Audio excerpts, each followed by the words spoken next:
il y a 2 jours exactement, l'EFRAG a transmis à Mme Maldinez ses projets de normes qui étaient réclamés par la Commission et qui devaient être livrés vers le 20 novembre.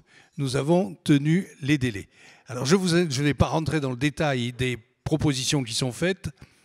Vous pourrez les trouver intégralement en toute transparence sur le site de l'EFRAG, sur Internet, sans difficulté. Vous trouverez tout, même la lettre d'envoi du travail à Mme Maldinez.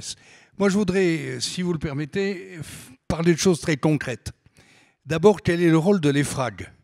L'EFRAG n'est pas l'équivalent de l'ISSB. Alors, ça fait de la peine à certains quand je le dis, mais c'est la réalité. L'EFRAG, qui est un organisme composé à la fois de public et de privé, de partenariat public-privé, qui a été créé il y a une vingtaine d'années, qui a le soutien de la Commission européenne, et était chargé à l'origine de donner son avis à la Commission sur les normes financières internationales IFRS. À la suite de la mission qui m'a été confiée par le vice-président Dombrovskis, on a élargi cette compétence en application de la directive que vous avez citée pour les normes extra-financières. Mais le rôle de l'EFRAG, c'est de préparer des projets de normes et non pas de les adopter. J'insiste là-dessus parce que beaucoup font l'erreur de croire que quand l'EFRAG a écrit quelque chose, ça s'applique. Non, et ça ne s'appliquera pas tel quel.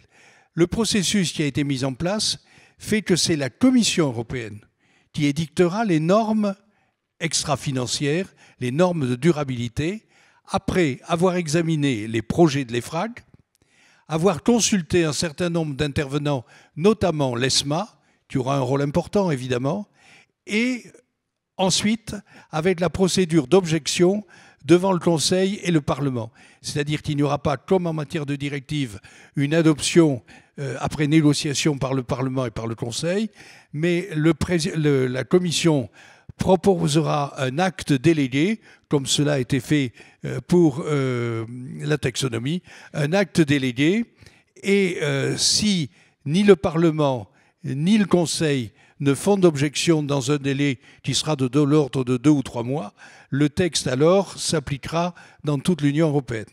Voilà donc la réalité du système. Deuxième question, c'est la concurrence entre les normes internationales et les normes nationales. Alors, c'est le grand débat. Moi, depuis le début de cette affaire, j'avais l'habitude de dire pourquoi fait-on ces normes européennes ? On fait ces normes européennes pour mettre en œuvre le Green Deal et donner aux entreprises de la juridiction européenne les moyens de savoir comment elles peuvent être en conformité avec la législation européenne. Je n'ai jamais dit personnellement qu'il s'agissait d'une ambition universelle de réglementer la planète. Mais malheureusement, les uns et les autres, ceux qui sont pour des normes internationales disaient ça va trop loin, ceux qui sont pour une souveraineté européenne forte disaient ça ne va pas assez loin. En fait, je pense qu'on va être dans un milieu, il y a la vertu qui siège au milieu en principe, on sera dans un milieu et qui va dépendre d'un certain rapport de force. Alors, on va parler ici concrètement et pas la langue de bois. Première différence, vous l'avez souligné, c'est l'approche des normes. Pour l'ISSB, c'est une vision, un seul aspect, l'aspect investisseur. C'est celui qui intéresse. Pour l'Europe, et c'est dit dans la directive, c'est la double matérialité, vous avez rappelé ce que c'était tout à l'heure, c'est-à-dire à la fois l'impact sur l'entreprise et l'impact de l'entreprise sur la société. Vous comprenez bien que ce deuxième aspect-là est plutôt soutenu par ceux qui sont des promoteurs d'une écologie efficace. C'est la raison pour laquelle au Parlement, ces questions ont été poussées, beaucoup plus que du côté du Conseil. Et il faut savoir qu'au niveau européen aujourd'hui, il y a des divergences assez fortes entre l'appréciation de ce que doivent être ces normes. Pour certains États, il faut la norme internationale.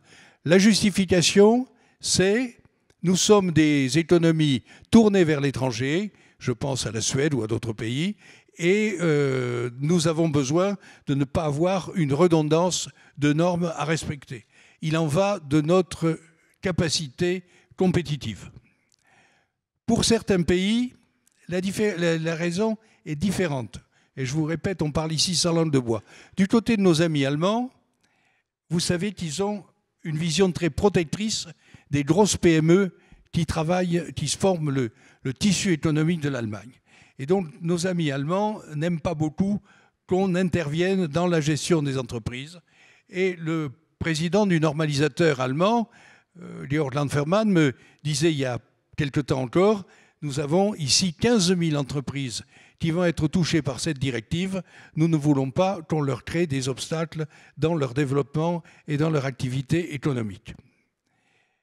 Et puis, il y a les entreprises. Certaines, de bonne foi, nous disent qu'il ne faut pas aller trop vite, qu'il faut préserver la compétitivité, la concurrence, etc.